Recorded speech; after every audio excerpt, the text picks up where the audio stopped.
Ladies and gentlemen, welcome back to this Monster Energy DreamHack studio broadcast of the Nordic Championship 2019 summer season. We are here with Falkn versus MJ. We're going to be heading into game number 2. But first off, let's talk a little bit about number 1, where Falkn came back and actually destroyed MJ in a comeback win, despite some gold lead in favor of MJ for the majority of the game and impeccable dragon control by Debut and the entirety of MJ, but it just wasn't enough.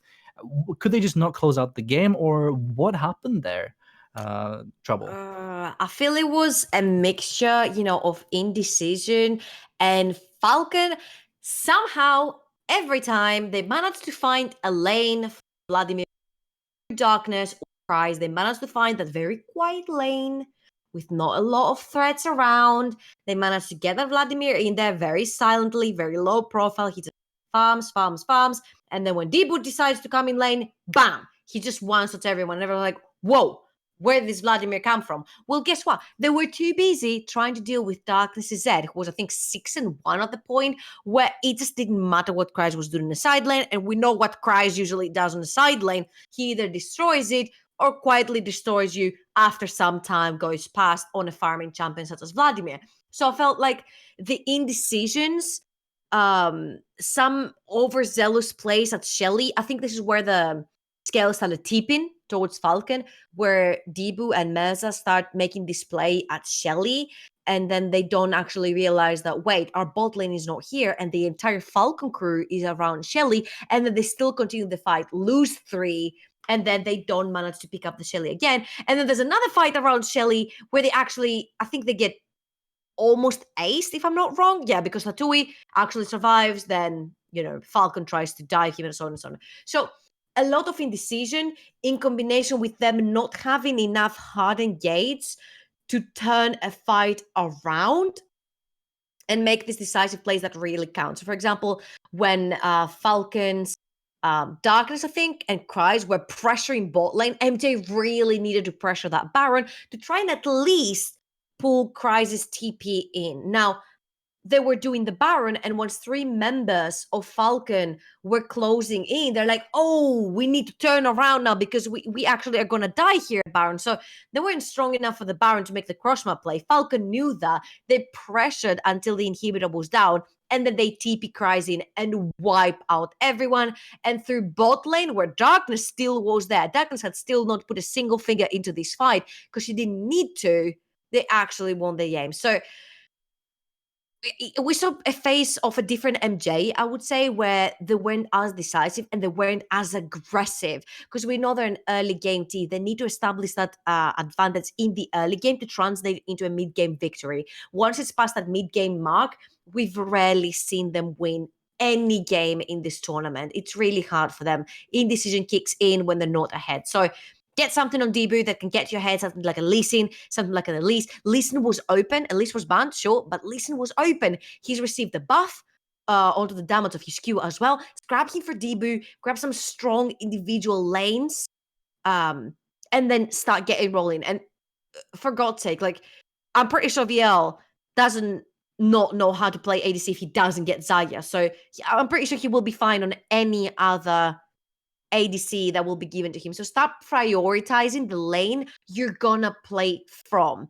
First picking VL for Zaya, first of all, will give Lannister one of his favorite champions, which is that Rakan. So you don't get the lovers doing the bot lane. And secondly, they will find ways to play around VL's Zaya. And that one was by snowballing Darkness on the Zed. So yeah, just prioritize either Tatsui or Meza, get Debut something that can snowball and play aggressive in the early game. Nobody cares about VL, seems, in MJ anyway, to prioritize him that early in the draft. So a change of philosophy heading into the pick ban phase is expected by Trouble here in the second pick and ban phase, as we will be heading into that one in just a short while. We are waiting for the teams to be fully ready here. And with a switch to prioritization, I feel like, personally, you made a point about Kryze coming in as Vladimir, sort of not unexpectedly, but a little bit so. A champion that you just have not been dealing with that much, a champion that's been quietly farming around and been left to his own accord. You've been trying to deal with darkness for so long. And that seems to be the recurring scenery that we see whenever Vlad is in the play. Teams just tend to leave him alone for some time, and then he just shows up with all the items that he needs. This time, Protobelt and Spellbinder, I believe.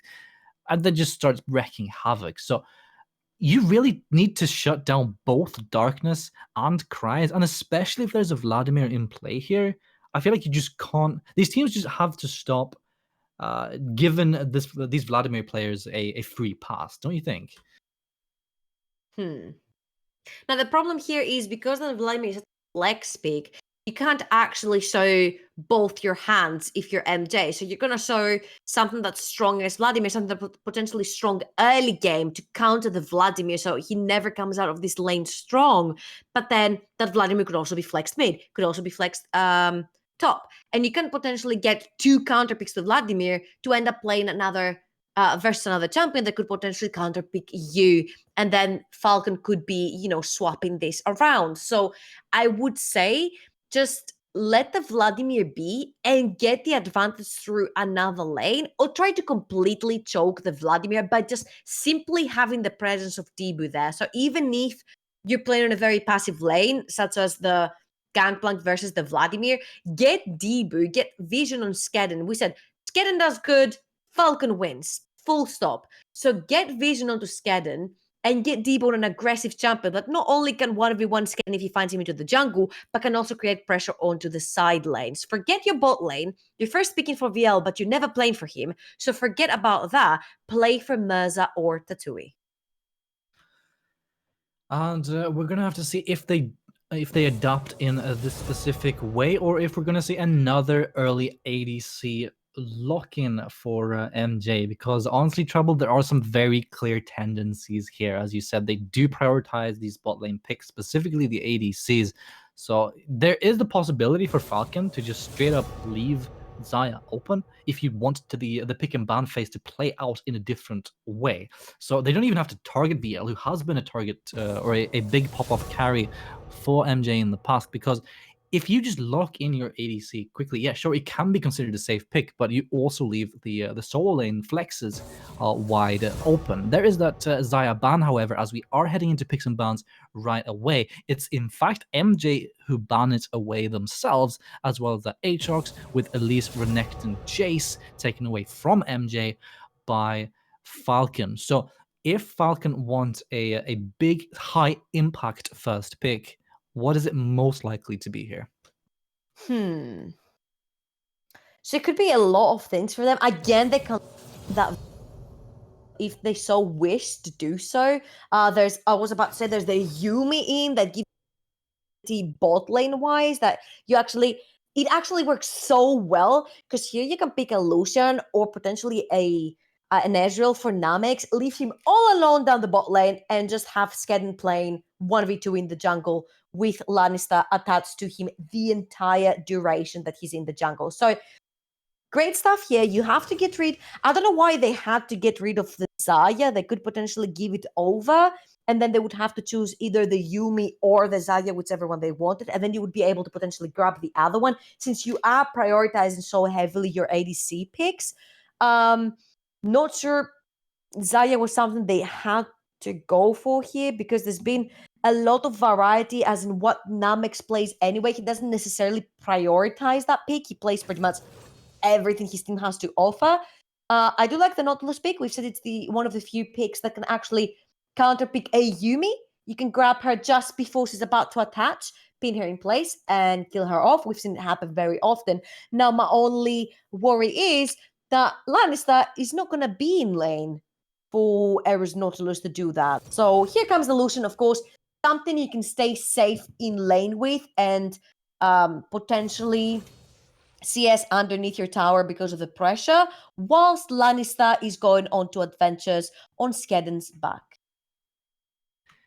It's true, and I was actually thinking about a very particular pick where that could happen as we saw it in the past, and that is that Olaf pick. I would love to see it. Olaf. There's Olaf hover. They're going to pick it for themselves, in fact. MJ locking that one in. So that's a little bit of a. If you choose to go Olaf, yeah, you can run out the backline absolutely, and it might be dangerous for Namix later on in the game. But you also offer next to no CC or lockdown of your own, and with the amount of damage coming in from the Lucian Yumi lane as well as this And flex no hard Sylas. engage, right? Yeah, exactly. It's going to be difficult for MJ to really accomplish much with these picks. Oh, it's so frustrating because he's been picking Lee Sin every single time Lee Sin was open. Debo would just insta-lock that champion down. And now that he's received the Q buff as well, now that he's received a little bit of boost, on his damage, he just refuses on purpose to play that Lee Sin. Maybe he's gotten some angry words from management saying, "Hey, stop playing solo queue. Lee Sin is not a competitive pick." Some people feel very strongly that way. I I mean, it obviously heavily is. I feel like it's a disagree. very competitive pick. Yeah, of course. Especially with the buffs to Sonic Wave Resonating Strike. 100%. And since this guy is so confident on this one, then it would make a lot of sense. But instead, they will be going for that Olaf, and the bans coming in are that Zed as Statement well as bans. Vladimir. Yeah, he pulls Statement a bans. ban off of that pick, as well as the Aurelia with the final one also left to be chosen. Now, MJ have their solo laners left to decide, as well as Falkn have that Sylas flex, and potentially solo lane and a jungle pick left to decide. So how do you best deal with I an mean, Olaf? Kiana is open. It's You true. could potentially grab it for your mid lane right here and play through that. Also, there is the likes of Corki. You could go Victor. There's some very safe picks you can go for since Renekton and Jace have been banned away from Mirza. You can't go towards the Corki. You can't go towards the Victor. It keeps you relatively safe and it doesn't get counted as easily. You can also pick for the Tui, the cannon, and then Oh what? wow, interesting. Are we seeing the return of solo lane Lulu Nautilus? here? Or this could also be a solo lane Nautilus, right? We saw it in Ventus versus Celestial.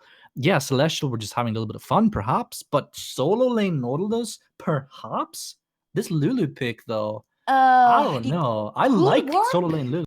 Yeah, It it could work could. against Assassins, the Nautilus mid lane.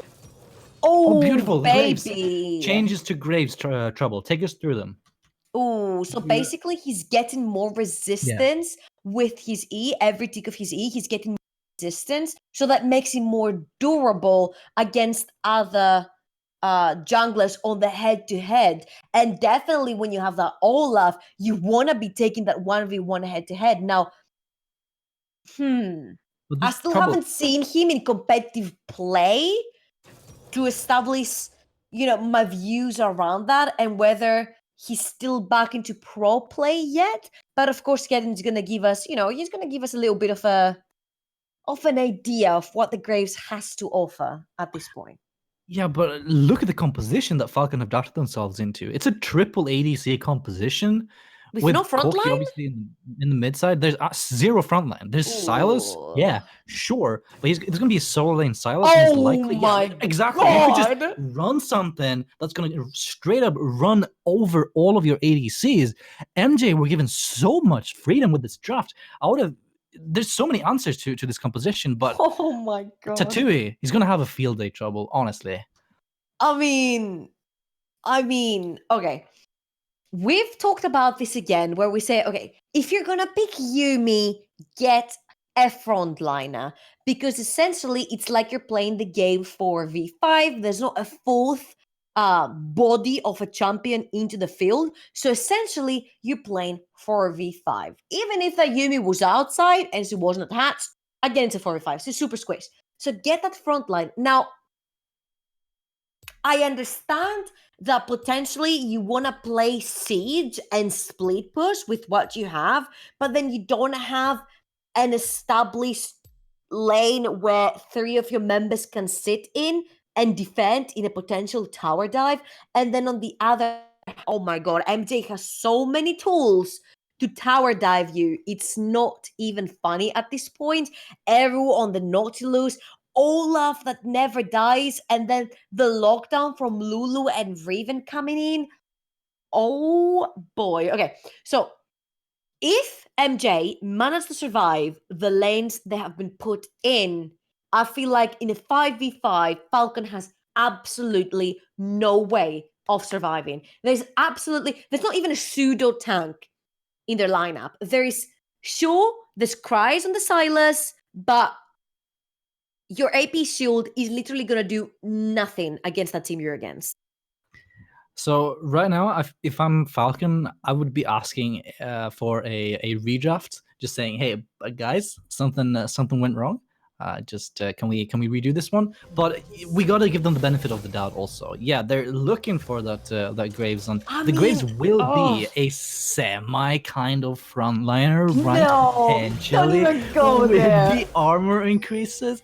There's Don't Olaf even go there. Riven, so much 80 damage to tank for this Graves, and perhaps Sweden will look for a different kind of adaptation. I mean, Full tank Graves? Black Cleaver, something like a.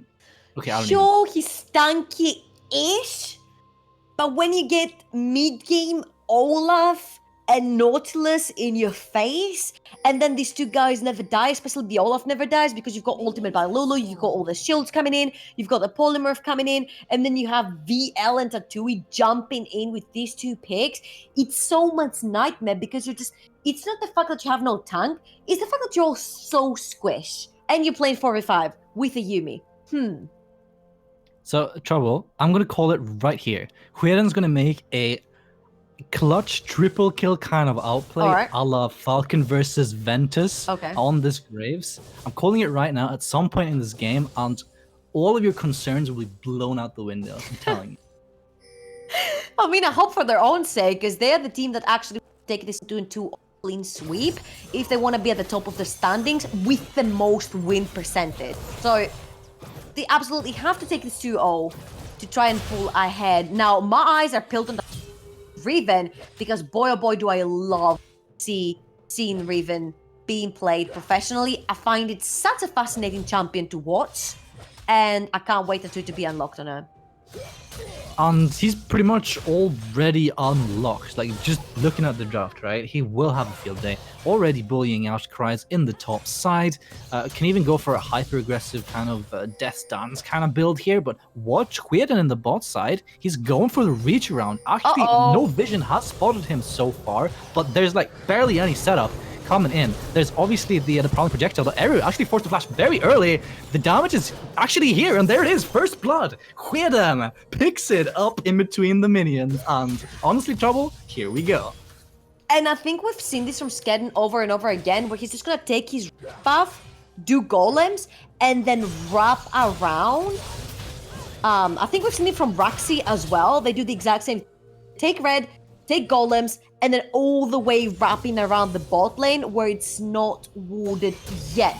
Because you need to expect these plays, because if you're playing Graves, obviously you're not going to wait until there's too many tanks on the side of MJ to get these Graves rolling. So you need to understand that these Graves is going to be playing bot side to grab this red buff. So you have to play as careful as possible, especially because you're not playing heal on your ADC. Now, Debu again with a very dangerous place here just to secure the Scuttle Crab. Yeah, he has to flash over the wall here. He does get the Scuttle Crab. Don't think he's going to get out. Heavily up in CS. But yeah, he's still in it down there. You know, there's a fight going on the top side. Debu, he obviously, yeah, there's Lannister who's attached, but wow, Debu comes in, kills him off, but Darkness responds in the mid side. Flash forward by Melza. I mean, on the top side, there's a Tatui on that Riven versus Cries, who is bullying him out, wins that trade heavily. And there we go. It's a 1-for-1 with flashes blown across the board. Wow, okay, so Cries manages to go back, buy himself stuff, and then come back onto lane and force a fight with Tatui, which in return blows both of his summoners. On the other hand, you see what we talked about, meeting that Olaf low HP. Debu knows he's dead for sure. His bot lane is not moving because they have a massive wave underneath the tower, so they can't get into this fight. But then Debu turns it around with the low HP Olaf with the extra attack speed and the extra life steal, and he just doesn't die. He almost takes Darkness down as well, and he's onto him again. The slow they're coming in. Darkness, remember, he does not flash on the previous engagement. It's Mirza who secures the double buff. And yeah, Lulu, it doesn't seem like the most threatening kind of champion, but give her a blue buff, give her a red buff. she'll bully you out. But a crucial lockdown kill there onto Darkness. Denies him both XP and some gold as well. And something that's very crucial here is that this is Darkness without summoners. So you can't be really bullying people around like you did on your Zed in the previous fight. Skeleton though is fancying get another kill maybe, because no flash. Yeah, look at the squishiness of a Falkn. Yeah, they have a lot of damage here, Cries. Obviously with that W, does have it still. The Tui, he's going to get the kill. He isn't. The shotgun to the face by Hueden slays him where he stands, and Tatui cannot yet pull off the 1 versus 2.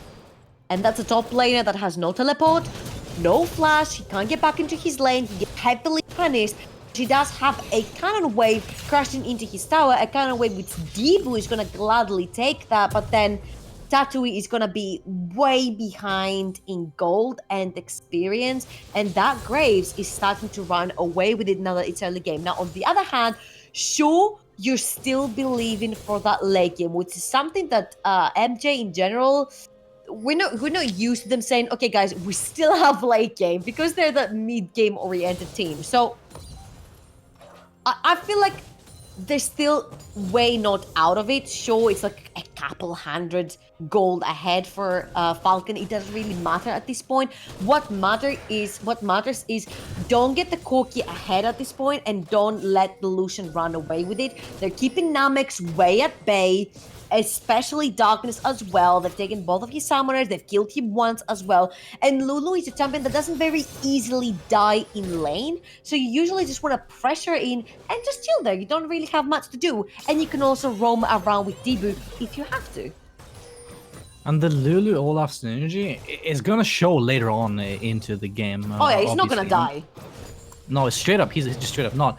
There is a little bit of engagement on top side, but it doesn't end up meaning anything. Instead, there's an Infernal Dragon start coming in by MJ. The dragon is at below 50% HP, and Hueden is not in a position to contest. They have prior in the bot lane. He has to do it though. The ultimate comes in from Darkness, but doesn't steal it. Deebu secures the Infernal, and that would have been a disaster if it went to Falkn. I mean, again, you can't force this fight if you're Falkn, because you've got only 3 members down there. Remember, Yuumi does count. And all these 3 members are 3 ADCs. So who's gonna play frontline for your team when Eru starts closing in, Deebu goes low HP, and you've got the ultimates and the shields by Lulu? It's just gonna be a disaster. This is why I'm saying I just want to see how the fights will go when the 4v4s or the 5v5s occur. Yeah, that's going to be very intricate, isn't it? I feel like it all matters, or it all comes down to whether Tatui is there or not. Because Tatui will have such a big influence in how these fights will play out. The cleanup and the pure burst and CC that he brings in. Yeah, he's on a little bit of a squishy champion here, but Riven players who know what they're doing are a menace. An absolute menace, even 1v1. Bringing him to a 3v3, a little bit of a check out Deebu, or the big team fights. Meanwhile, however, Deebu is here in the 2 versus 1 onto Cries. Cries almost slays Tatui, however, but it does have damage. Meanwhile, on the bot side, it is going to be Lannister as well as Namex getting the double kill onto VL, and Eru is as a response to that top lane play, and it's in fact Falkn who come out ahead in this one. Wow, I was not expecting that tower dive.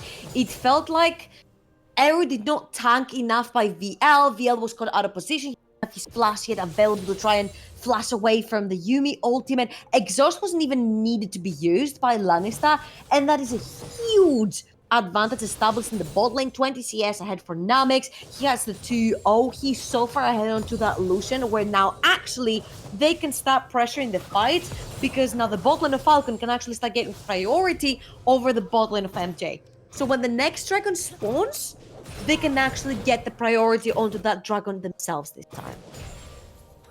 And the next dragon will be that air dragon. Oh wait, they're actually swapping. They actually seem to be swapping indeed. They are sending Namex and Lannister up against Tatui. Now, how do you feel about that decision? Will they be able to shut Tatui down with this?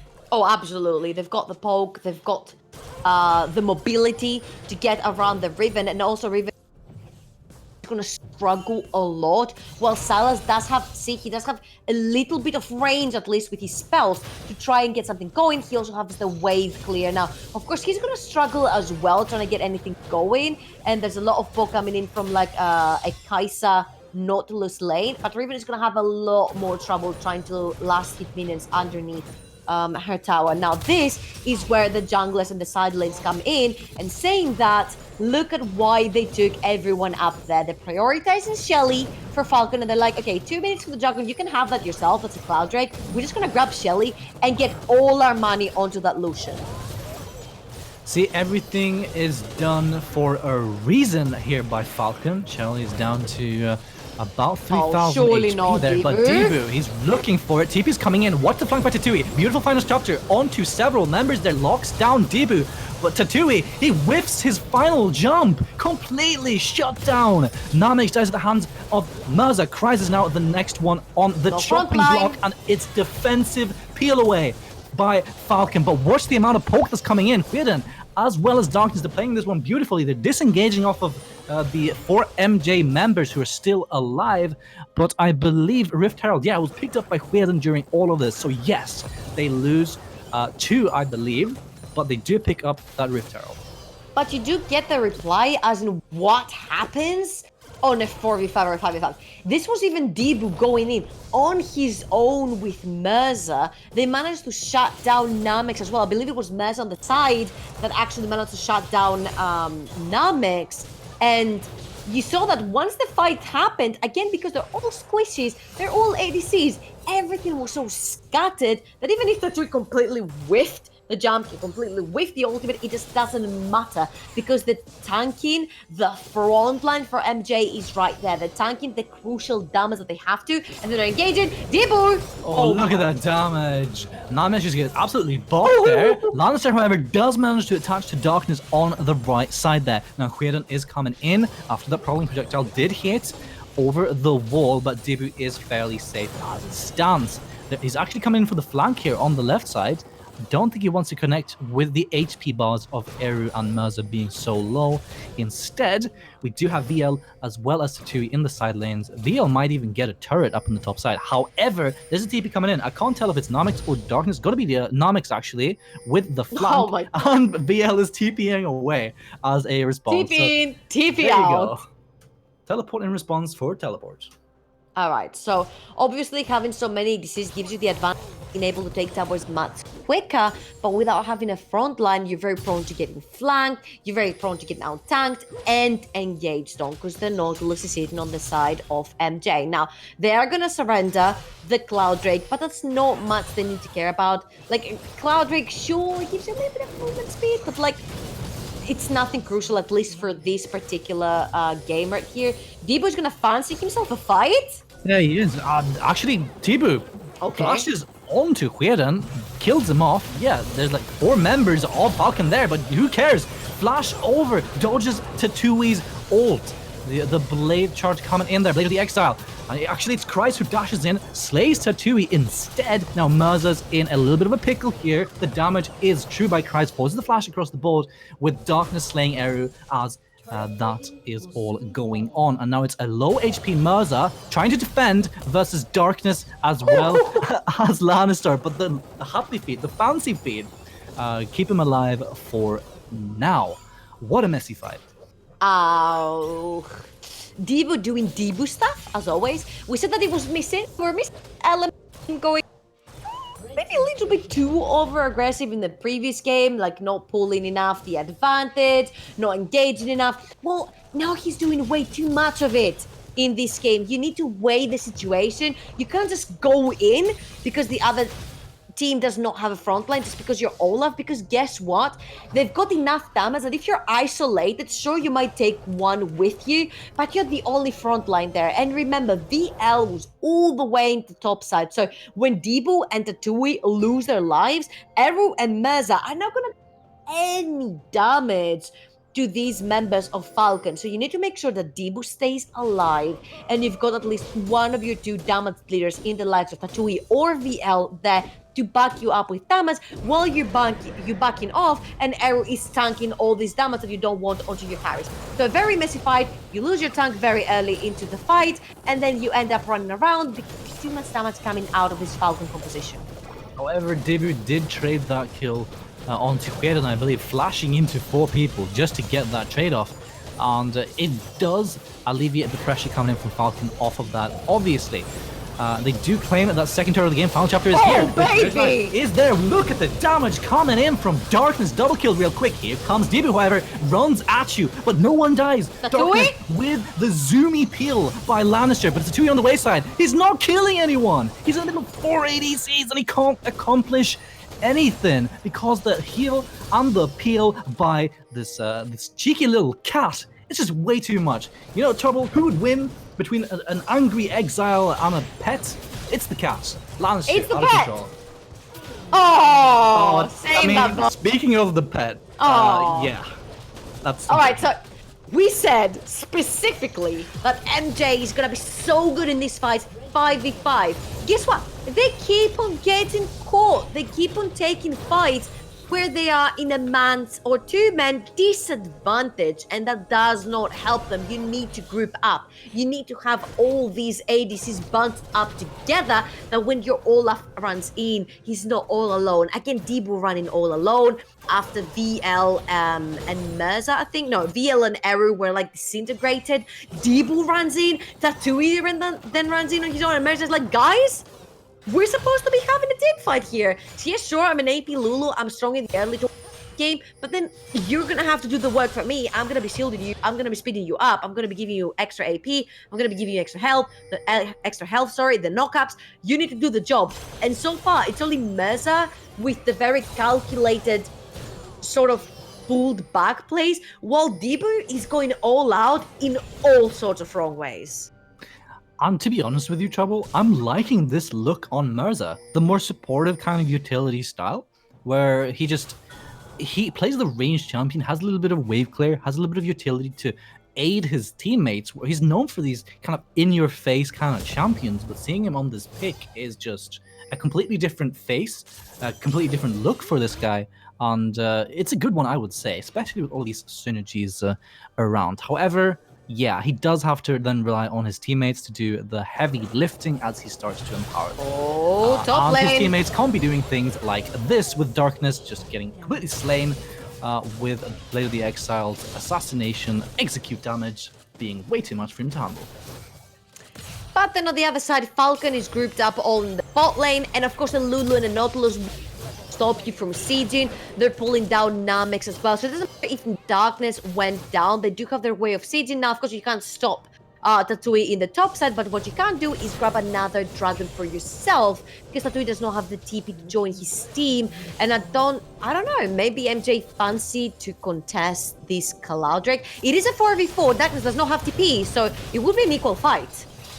Darkness doesn't have TP, and I don't think he has package either. Tatui doesn't have teleport, and here he comes. But it is going to be Queden who secures it. Final chapter is on the other side of the wall. It's instead going to be 2 kills going over in favor of MJ, and they're on crucial members. Both VL and Debu picking up kills onto Queden and Christ, with VL getting that big shutdown gold, and that's essential for your ADC Kaiser to transition nicely into the later stages of the mid game. And that's what we're talking about, baby. Brute force your tankiness onto Falkn. Play that 4v4 game, that 5v5 game, because they cannot beat you at that. You saw how much damage Eru and Debu actually got there onto themselves, and they were still not going down. They were like sponges, and then Mirza kept them alive with all the shields and the ultimate. That's great stuff coming in from MJ. This is exactly how they need to fight from then and on. Make sure VL is there or Tatui, one of the two, and make sure you're fighting as a whole unit. Don't go in one by one. And I feel like Debu sort of got the memo right here. You know, like, okay, Mirza is doing great, but he's not going to be our carry for too long. I need to be careful with my moves. So Ardent Sensor completed for Mirza. They're like, okay, guys, no more of these overzealous fights. You're not going to go in one by one because I've got an Ardent Sensor. I'm not a carry anymore. I'm going to be your friendly Yodel support. So make sure what you do is calculated so I can support you, so they can pull a win or potentially an upset versus the #1 seed team. And we have to state once again that even a one win or one defeat here in one game means a lot for Falkon's success. Meanwhile, it's actually Mirza being rooted up by Final Chapter. Eru gets a triple knockup, but it is going to be that Yumi problem projectile who locks him down. Eru dies off. It's a double kill for Darkness. Ooh, that could be a Baron. Falkn do have a Baron in sight. They have a bunch of damage. This is the most amount of Baron damage I've seen in a while in the team. However, Debu is there. There's the plant still available. Flash is still available. Okay, the plant's not available anymore. But Debu still has that flash, still has smite, crucially, and he could go for that Ragnarok. Engage. Satu is also he's gonna flash to him. The execute damage on Blade of the Exile. Remember, you have to take all these things into consideration. It's very dangerous doing Baron against this team. And watch Crisis HP bar as well as Quaden. It's starting to become very, very difficult here for Falkn to keep this going. Are they going to disengage completely? He's down to 1.8k gold. They have to do it now. He's going in, but it is Quaden who secures it, and Debu dies for his attempt. Tatui moved away. He tried to go for the reach around the kind of right side flank instead of staying on the other side of the wall. He did have flash available, but I think that's what cost them the Baron there. And that was so crazy. Scary from the side of Falkn, because sure, they were trying to delay the Baron to try and poke Debu outside of the pit while Mirza is still dead, but we have a fight! Here comes the package! Darkness dashes onto 2. VL and Mirza will quickly get killed off. It's Cries and Darkness to pick it up, and that's how you use the package, ladies and gentlemen. You reset off the Baron, pick it up, and slay 2 more dudes. 8,000 gold in the lead this time for Falkn, and although draft-wise, it looks amazing from MJ. Again, when it comes to execution, they're lacking so much of the discipline on where and where not to pull the trigger. And then again, all the way falls on Debu. It falls on Debu because that's where all the fights started and all the fights ended. He gave way too much advantage onto the lanes. He gave way too much of that advantage onto Skedden to do whatever he wants. And once that court, he gets an Infinity Edge and Trinity Force completed. You've got an Infinity Edge, Essence Revolution, and they're both far ahead in the early game. Oh boy, this is gonna hand. And of course, the way that MJ is playing scattered around the map instead of all together and trying to force their fights where they have their tanks. This is how Falkn created all of their pressure. They're catching members off guard all the way around the rift, right, left, and center. They're taking 2, 3, or 1 of them down, and then they're pushing cross-map plays such as the Baron. Now, it was a little bit scary because they were very squishy, and they were trying to delay the Baron a lot to try and poke Debu down and force him to flash in before the time is right. And if you notice that Skedden went way too low, and he's the one holding the smite. So had he gone down, it would have been a whole different situation. Oh, Debu, don't go in there! Debu takes the plant straight into 2. Darkness with these crits is coming in hot. Quaden, meanwhile, gets hooked by Eru and Polymorph as return. The damage is there. BL dashes in with that ultimate and will be playing cleanup crew, But however, Namex's damage is way too real. It's a quadra kill for him in quick fashion, and that should surely be the game for Falkn. Ooh. They could potentially look to end it here. They've got everything they need. They still have the Baron buff. They've got the extra damage coming in from the Yumi. The wards are coming down. Oh, baby. They have the super minion as well. GG's have been called. GG's have been called. A game.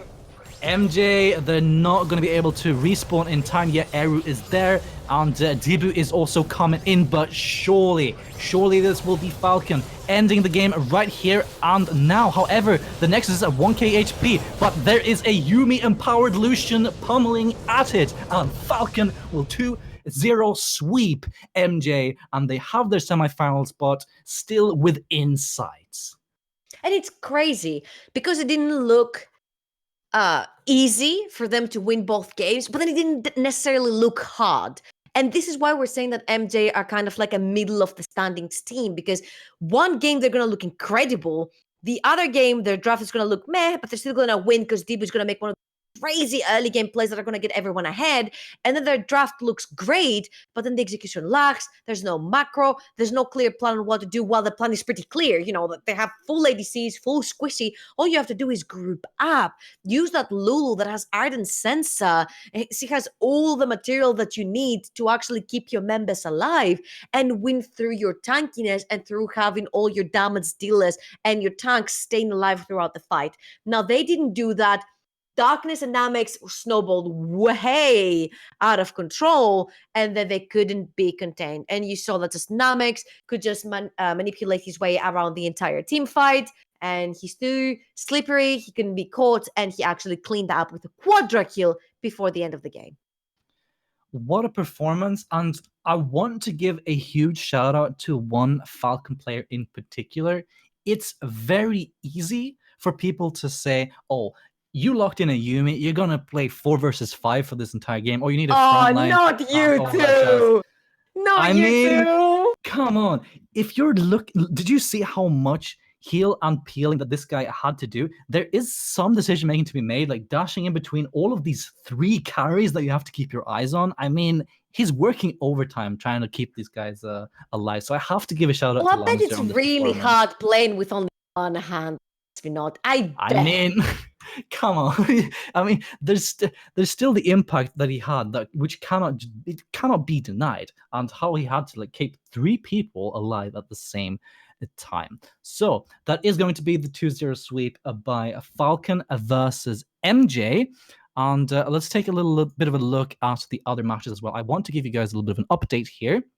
We obviously watched Ventus 2-0 Celestial Gaming, which puts Ventus at a nice and decent spot there. The Final Tribe 2-0'd Neon, as well as Copenhagen Flames 2-0ing FH. So Neon and MJ both falling down to 3 and 4. I don't have an update on the Dusty game, however. And Copenhagen Flames, they're climbing just a bit. So Dusty versus Nordic, we don't know how that one went, but the Finnish team's trouble. They're falling down a little bit. Oh, that could potentially mean that they would either have to play a tiebreaker between them, or that Dusty, if they win, they have a chance to make it into the playoffs. And we said that potentially, if there was one bunch of teams that could upset the top 3, the 5-1 teams, it would be the Finnish teams. They have that surprise factor into the drafts and into their plays that can catch you off guard, something you haven't accounted for, something you haven't studied. Now, I counted on Debu to bring that surprise factor in. Unfortunately, it just is not enough if the game is not coherent enough and if the macro is not followed to a T, if you have a specific plan that you need to carry out. And there we have it, ladies and gentlemen. That's going to be it for us on the day. So I want to thank you all from me, Trouble, and the entire broadcast crew. Thank you so much for watching on the day. And we will be back on Thursday on the same time, same place, same faces. I will see you guys then with what I believe is Copenhagen Flames versus Falkn, as well as the Final Tribe versus Celestial Gaming. So it's all about Sweden on Thursday. So I'll see you guys then, lads. Don't miss it.